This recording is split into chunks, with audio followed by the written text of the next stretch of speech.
Hi everyone, it's Jessica. Welcome back to my channel. Today it's another week of the Starry Magic quilt along and we're working on the star in a star blocks. So let's get started. Now for the star in a star blocks, we're making one block in two different color versions. So here is the black color version. We're going to make 4 black star in a stars and 4 orange star in a stars, or whatever color combination you might be using. We need 8 total. I'm splitting it to 4 black and 4 orange. I have one black one made, and what I'm doing is I'm kind of going to do these scrappy. I know for the recent ones, I've been making them look exactly alike. For example, I finally got this all put in a project bin here because it was taking over my cutting table, and I have probably a record number of projects going on. So I really needed to get this contained. So I put it all in a bin. This is one of the blocks that I made for last week, and all 4 of these are the same. And the pinwheel stars are just like that. I also made 4 identical blocks, and as well as the windmill stars, which were the first week too. So here's the pinwheel stars, they're all the same. Same thing for the windmill stars, they're all the same. But for this week, I decided to kind of branch out a little bit with my fabric. I'm kind of running out of larger pieces of fabric for this. So I'm using what I have. Now, I love this star print, and it's from an older buttermilk basin one, and I don't think I have any more, but I wanted to do 2 of this background. Now I started cutting it and I don't have enough, so I need to see if I can find more, and then if I don't, I need to change my background. But I cut out a different black, and then for the other 2, I cut out enough of this background and enough of this black to make 2. So those are going to be my 4 black blocks. Now for my orange, I'm kind of doing the same thing, but what I'm doing here is I had enough of the orange print that I'm using, so all my orange print will be the same, but my backgrounds are all going to be a little bit different. So I have this one with the white flower, this one with the black, this one's kind of like a tan design on here, and then I have another with black. So I'm going to be making my orange stars like this. And really, for this quilt along, I really think anything goes. I hope that at some point in the future, I'll get to make this quilt again, using more than just, the 3 colors, the black, the orange, and the cream. Because I think you can do anything with this quilt and it will look beautiful. So we're going to work on making one of the orange stars together. And I'm pretty sure I overcut pieces here. So let me sort out what I have. The first thing that we're going to need to do is stitch and flip flying geese, and this block gets 2 different sizes of these. So we have our smaller size where our color is the rectangle and our background are the squares. And then we have a larger one that's the opposite of this. Background for the rectangle and orange for the squares. So they're going to be made both in exactly the same way. We're doing stitch and flip flying geese for both sizes. So let's make one of each size, and then we'll just continue on and make the rest. So first I am taking this square and I'm matching it up on the 3 sides, and I'm going to sew from this point to this point.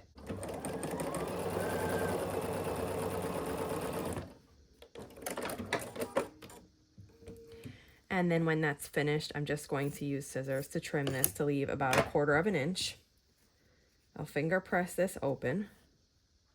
And then we're going to do the same thing on the other side to attach the other square. So I line it up. I usually start at this corner and then I make sure the rest is all matching.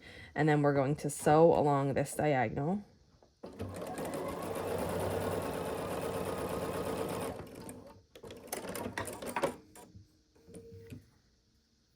And then trim away the overhang. And we're left with this small flying geese unit. So we need 4 of these. I'm going to set these pieces aside and I'll make the other 3 in a minute. But let's make one of the big ones together. It's exactly the same, just the pieces are different sizes. So we have our large rectangle, that's our background color. Our square is our actual print color. I'm using orange. Match it up again and then sew along the diagonal. This diagonal is just bigger, but it is the exact same process. Then we're going to trim, leaving about 1/4 inch. Finger press this open. And repeat that on the other side.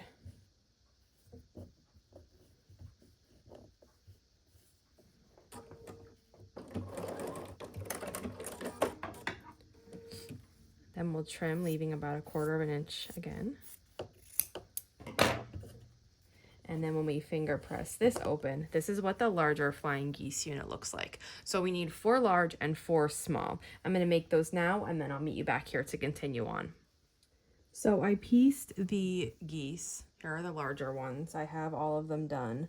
And I'm looking at these small ones and I'm thinking they don't look like they're the right size. And I don't have enough space down here. So I take it and I just put it on my measuring here, and I see that my bottom piece is 1/4 inch larger than it should be. People think I don't make mistakes, but actually I make them all the time. But I don't let it stop me. I just keep going. If I was really stuck and I had to use this size, I'd use it. But I'm not. We can take this apart and still save it. So what I do is I take that off, and then I'm going to go to my cutting table and line this edge up and this edge, and I'm going to take 1/4 inch off the side. And then once I do that, we'll come back here and attach this. Okay, I trimmed that off. So I took 1/4 inch off of all of these. Now this one is the only one that I made and then trimmed. So this is the only one that has this like weird side. The rest are all still, you know, half of the rectangle still there. So for this one, what I would do, I'm just going to take the piece that was on there. Now I know that this diagonal is right. I estimated my seam allowance, but that doesn't matter. What I do is I just match up this corner and this corner. So I'm going to match that up. Have this little bit sticking out, but that doesn't matter either. Matching up the top edge and this corner. And as long as those are in place, I can sew across my diagonal again. And it's going to be right on the same seam line that I already sewed. Cut it. And then we're going to cut off this little bit here that's sticking out. And now we will have the right size flying geese with the 1/4 inch at the bottom, how they should be. So, I mean, it's really easy to just get mixed up, you know, and not align your ruler. I don't know if I didn't align the ruler on the right side or what I did, but it's easy to get mixed up. So these other ones, I had to take them apart. So there's a seam line like where I sewed and I pulled them apart, but I didn't cut them yet. So now I will just realign these just like we did before and sew along the diagonal here. Now these other 3 are finished, and I'll just trim them apart and then trim this, leaving 1/4 inch seam allowance or thereabouts.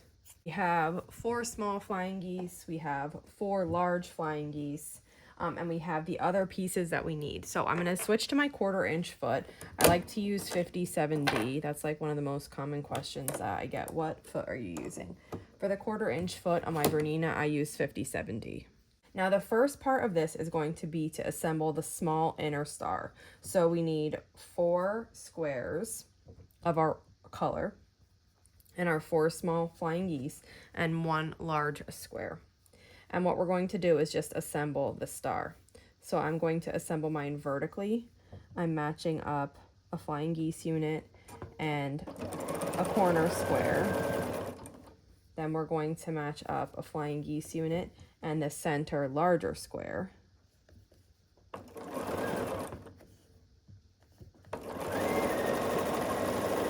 And then for the bottom corner, it's going to be the corner and a flying geese unit. And we'll sew this together. Now we'll cut the threads and then we'll add the final column here to complete the star. So corner unit here, the final small flying geese, and I have not pressed these units at all, just finger pressing. This still works beautifully. That's my favorite way to do it, without pressing at each step.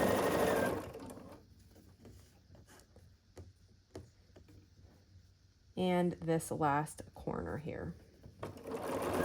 Now when I cut the thread, we're only going to have 2 more seams left to complete this small star. So this is what we have so far. And we'll just sew these pieces to the middle one to complete the center star. So here is this small center star. Now we're going to use this small star as the center of our large star instead of just a piece of fabric. So what we need to do for that is we need to gather our background squares, and then we have our large flying geese, and we're going to start by sewing a large flying geese to a background square.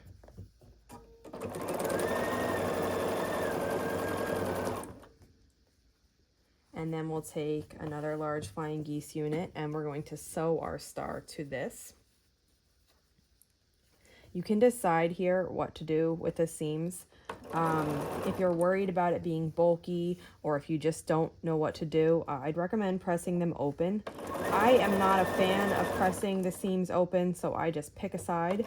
And if I get, you know, a double seam somewhere along the way, I'm okay with that. It's been taught that that's not okay, but I'm actually quite okay with it. So it's a really a personal choice. People get worked up really a lot about seam direction. So I usually steer clear of that topic. If you don't have a preferred method for pressing them, you can just press them open and everything will lay beautiful and flat. Now I'm starting to add the final column. So I just did that corner square. You can already see how pretty this is looking right here. And we're going to add our last large flying geese unit right here. And then we'll add the final remaining background square.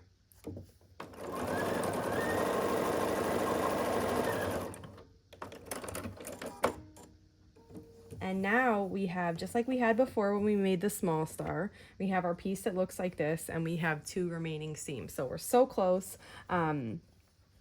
We just need to sew this final bit together.